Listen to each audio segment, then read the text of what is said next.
રાજુલામાં મહાશિવરાત્રી પર્વને લઈ ભવ્ય શોભાયાત્રા નીકળી। શોભાયાત્રાનું છતડિયા રોડ પર શીતળા માતાજીના મંદિર ખાતેથી પ્રસ્થાન કરાવ્યું। આ શોભાયાત્રામાં મોટી સંખ્યામાં ભાવિ ભક્તો જોડાયા હતા। વિવિધ જુદી જુદી વેશભૂષા સાથે ભવ્ય શોભાયાત્રા નીકળી રાજુલા શહેર હર હર મહાદેવના નાદ સાથે ગુંજી ઉઠ્યું। શોભાયાત્રામાં ધારાસભ્ય હીરા સોલંકી, પૂર્વ ધારાસભ્ય અમરીશ ડેર સહિત વિવિધ સંસ્થાઓના આગેવાનો સહિત ભક્તો જોડાયા। મહાશિવરાત્રીને લઈ રાજુલા શહેર સ્વૈચ્છિક બંધ રહ્યું। શોભાયાત્રા દરમિયાન પીઆઈ સહિત પોલીસ કાફલા સાથે ચુસ્ત બંદોબસ્ત ગોઠવવામાં આવ્યો। રાજુલા શહેરમાં મહાશિવરાત્રીની ઉત્સાહભેર ઉજવણી કરાઈ।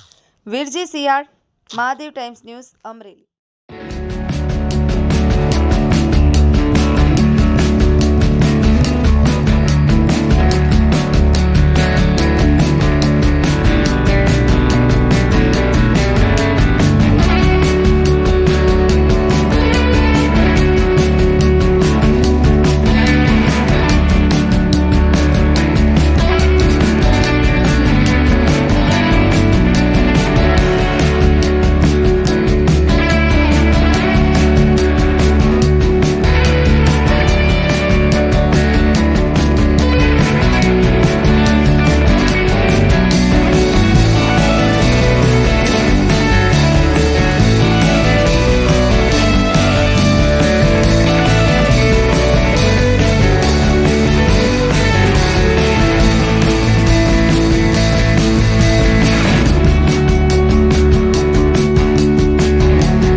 આ વર્ષે વિશ્વ હિન્દુ પરિષદ રાજુલા દ્વારા, શિવ ઉત્સવ કમિટી રાજુલા દ્વારા અને રુદ્રગણ રાજુલા દ્વારા આ ત્રણેય ગ્રુપ રાજુલાની અંદર સક્ષમ ગ્રુપ છે અને આ વર્ષે જિમ્મેદારી વિશ્વ હિન્દુ પરિષદ દ્વારા ઉઠાવવામાં આવી અને આ વર્ષની શોભાયાત્રા ખૂબ જ ભવ્ય દિવ્યથી કરવામાં આવી છે અને શિવજીની શાનદાર શોભાયાત્રા આ વર્ષે ત્રણેય ગ્રુપના ભાઈઓ બધા ભેગા થઈ અને કાઢવામાં આવેલી છે।